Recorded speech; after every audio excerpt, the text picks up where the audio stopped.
All right, hi everybody, welcome to Squat Talk Part 3. Today we're going to talk a little bit about bracing. Bracing is super important because obviously when you're doing something like a squat, whether you're holding on to weight or you're not holding on to weight, you want to make sure that you're protecting your back and that you're stabilizing everything appropriately. So one of the common cues that I heard, throughout the years that people would tell people that were trying to squat would be to lift up through their chest. And what this tends to do is it tends to encourage people to actually arch through their lower back and really drive through their erectors. So basically they think, okay, I gotta up my chest like this, and I'm gonna squat like this, and I gotta keep looking forward. And what that does is that puts a lot of compression on the joints in your lower back. And if you're adding a lot of weight to that, you're gonna start to develop spine and lower back pain, which is something that we want to avoid. So bracing is super, super important. And basically, you can think of it a little bit like Peter Venkman from the Ghostbusters, sucking your guts, boys, with Ghostbusters and working like that. It's very similar, but basically it comes down to a few simple things or cues you can do. So if you look at a person from the side and they're gonna brace, I'll exaggerate a little bit, but you wanna get out of the hyper lordotic lower back posture. And what we do with that is we tuck our pelvis underneath, which straightens my lumbar spine a little bit. You want to squeeze through your glutes at the same time as draw in and lift up through the stomach, the muscles in the stomach. And you kind of want to think as if someone's about to punch you, like you want to brace for it. So you draw your stomach in, you've got your glutes engaged, you're relatively straight through the spine by tucking your pelvis under. You then tighten through the muscle, and then you want to breathe into that space. Then you're essentially braced. Now the trick, of course, is holding all that and then moving around. So it's one thing to kind of stand here and be like, all right, I'm fully braced, I'm good to go. But if you add something like squatting or lunging or whatever, it's not necessarily intuitive or second nature at first, and it takes a lot of mental effort to think about everything that you need to be holding on to protect your spine. So how do we learn how to do it? There's a few different exercises, but one that you'll probably see in a clinical setting most often, or at least very often, is something called a dead bug. And we will show you quickly what that looks like. So if Sandra gets on the ground there, the idea behind the dead bug is you're going to be assuming a brace position, but obviously you're now not standing up, but you're lying flat on the floor, which takes a little bit of the work out of it. It's a little bit easier to maintain a brace in this position, which is a nice thing. But it's a really good place to start learning how to hold the contraction and add some body movement into it. And then transition it to more when you're standing upright.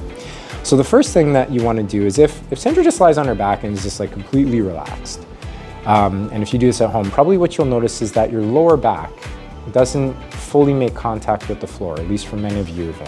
You'll have a natural arch in the lower back, or what we call the lordosis. You can think of if you're ever in your car and you're using like a back support and it kind of pushes into the lower back a little bit, it tends to feel good.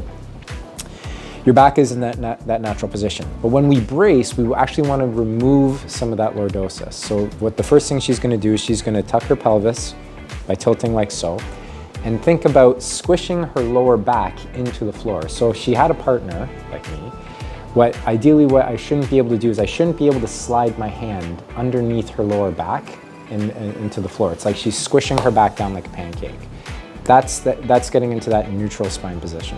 The second thing she wants to do is she wants to start to draw in, before she contracts through her abs, she wants to draw her belly button in and up a little bit by activating a muscle called transverse abdominis. And then once she has that position, then she squeezes and contracts so that she's got a nice, strong abdominal wall here. You want to try and hit me and see if I'm doing it right? We're not going to try to hit her, but you know what I mean? We'll take her word for it. So this is step number one. So for some people, if this is like completely brand new to you and you've never tried anything like this before, just doing this and holding the contraction for 5 to 10 seconds, relaxing, and then getting back into the position and holding might be enough. But as you become more familiar with it and as that becomes a little bit easier, then what you want to do is you want to start adding a little bit of challenge to the system to help learn how to hold that position. So what we would do clinically is we'd start to add leg and arm movements into it. So the more advanced stage, so basically if she maintains her hollowed out brace position, the next step she could do is she could bring her knees up over her hips, both, like so, And then from there, you could even put her hands onto her knees like so. This is where we get into the dead bug action of it. So presumably reminded someone of what a bug looks like when they're on their back and they can't get up. So from here, she would then maintain the brace. That's the most important aspect of this. And she would extend one leg in the opposite arm. So let's go leg and arm, just extend it out. And then bring it back. And then do the other side. And back. So the most important thing with this isn't actually how far out she extends her leg or how far she extends her arm, or even if she does a leg and an arm at the same time, or just a leg or just an arm or two legs or whatnot. The idea with moving her limbs is basically to add a little bit of challenge to holding the brace position. The most important thing though that Sandra needs to keep in mind is she needs to make sure that she's not arching and lifting her lower back, so she wants to maintain that firm contact between her lower back and the ground. And she wants to maintain that firm tension in her abdominal wall so that she knows that she's basically holding that good brace position. And that's the dead bug. How's that feel? It's a lot harder than it looks, just saying. So one of the other things that I find people often do is there's a difference between clenching and bracing, right? So if you're like squeezing, your butt and your thighs, that's more clenching. Where again, just thinking it's very subtle, but you should really feel like your abdominals are turned on the whole time. And it's a lot harder than it looks to maintain that neutral spine. So try it. Yeah, no, fantastic. Yeah. And the other thing is too, obviously, as you become more proficient with it and as it becomes easier, you also learn how to be able to breathe, but at the same time maintain that braced and tightened position so that you can put your legs back on.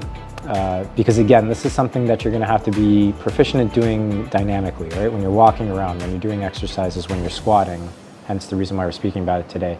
Maintaining that braced posture will help protect your spine and allow you to engage in exercises like squatting much more safely and protect your lower back while doing it. I would say the beginner steps for this one would be just to get into the position and practice your breathing and try to maintain that engagement of the abdominals and that neutral spine. So first part is just maintaining the position and breathing, and then the second part can be adding in just the arm or just the leg, and then trying to combine. Part 3 would be adding the arm and leg in. And working yourself up to doing 10 to 15 reps, maintaining neutral with a good breathing, again with that bracing and not the clenching. I think that's about it for today, guys. Thanks so much again for watching, and join us next time for part 4 of Squat Talk.